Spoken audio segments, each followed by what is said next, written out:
నేను 100% చెప్తున్నా, యాక్సిడెంట్ అయితే కాలేదు, మా హిందువులే దాన్ని పడిచేసి. ఏం మాట్లాడుతున్నాడు? ఆడికి మూతి మీద మీసం కూడా సరిగ్గా రాలేదు. ఆడి పిల్ల నెబ్బగాడు నిజంగా ఆడు ముందు ఎవడన్నా మర్డర్ చేస్తే ఆ మర్డర్ కళ్ళారా చూసి మూర్చ వచ్చేసి కింద పడిపోయి వచ్చి పోసేసుకుని పారిపోయే రకమాడు. చలి జ్వరం వచ్చేస్తుంది ఆడికి సాయంత్రంకి. ఆడు ధైర్యంగా వచ్చి మీడియా పూర్వకంగా స్క్రీన్ మీద కనిపిస్తూ మాతో పెట్టుకుంటే మేము ఇలాగే చేస్తాం, హిందువులే చేశారు, అది యాక్సిడెంట్ కాదు అని ఒక ధైర్యంగా ఒప్పుకుంటున్నాడు.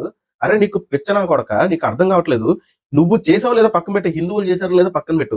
ఎవడో ఒక్కడ చేసిన దానికి ఒక మతం మీద మచ్చ పడుతుందా లేదా, ఒక మతాన్ని ద్వేషిస్తారా లేదా, ప్రతి ఒక్కరిని సమానంగా చూసేస్తారు కదా. ఆయన మీడియాకు కూడా సిగ్గు లేదా?